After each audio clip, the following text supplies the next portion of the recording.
ఇంట్లో సాంబ్రాణి ధూపం వారంలో ఏ రోజు వేస్తే ఎలాంటి ఫలితాలు కలుగుతాయో తెలుసుకుందాం. మామూలుగా మనం పూజ చేసిన తర్వాత సాంబ్రాణి ధూపం వేయడం అన్నది కామన్.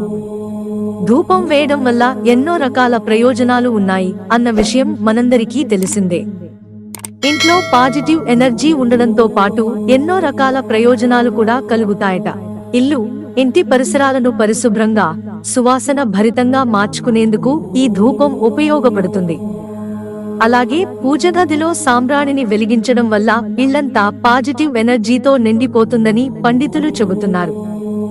అలాగే వారంలో ఒక్కో రోజు సాంబ్రాణి ధూపం వేయడం వల్ల ఒక్కో ప్రయోజనం కలుగుతుందని చెబుతున్నారు పండితులు.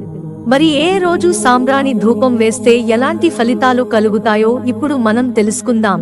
ఆదివారం రోజున ఇంట్లో గుగ్గిలంతో సాంబ్రాణి వేయడం వల్ల ఆత్మబలం పెరుగుతుందని చెబుతున్నారు. అలాగే సిరి సంపదలు, కీర్తి ప్రతిష్టలు పెరుగుతాయట. ఈశ్వర అనుగ్రహం త్వరగా లభిస్తుందని చెబుతున్నారు. సోమవారం రోజున ఇంట్లో సాంబ్రాణి వేయడం వల్ల మానసిక ప్రశాంతత లభిస్తుందట. అలాగే ఇంట్లో ఎవరైనా అనారోగ్య సమస్యలతో బాధపడుతుంటే వారి ఆరోగ్యం మెరుగుపడుతుందని చెబుతున్నారు. అలాగే అమ్మవారి అనుగ్రహం కూడా లభిస్తుందట. మంగళవారం రోజున ఇంట్లో సాంబ్రాణి పొగ వేయడం వల్ల శత్రుభయం, ఈర్ష్య, అసూయ వంటి వాటిని దూరం చేసుకోవచ్చని చెబుతున్నారు పండితులు. అలాగే అప్పులతో బాధపడేవారు ఈ రోజున గుగ్గిలంతో సాంబ్రాణి ధూపం వేయడం వల్ల తొందరగా అప్పులు తీరతాయట.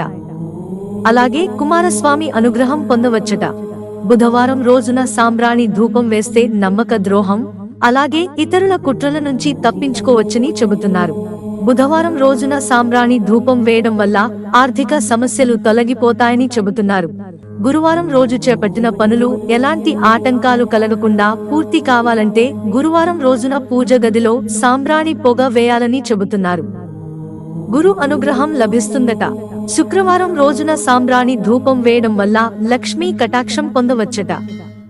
ఈ రోజున సాంబ్రాణి ధూపం వేయాలని, శుక్రవారం రోజున ఇలా చేయడం వల్ల ప్రతి పనిలో విజయం సాధించవచ్చని చెబుతున్నారు.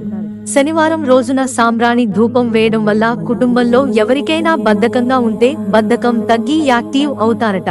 ఇలా ఒక్కో రోజున ఇంట్లో సాంబ్రాణి ధూపం వేయడం వల్ల ఫలితాలను పొందవచ్చని వాస్తు పండితులు చెబుతున్నారు. మిత్రులారా, ఛానల్ సబ్స్క్రైబ్ చేసుకోవడం మర్చిపోకండి. ధన్యవాదాలు.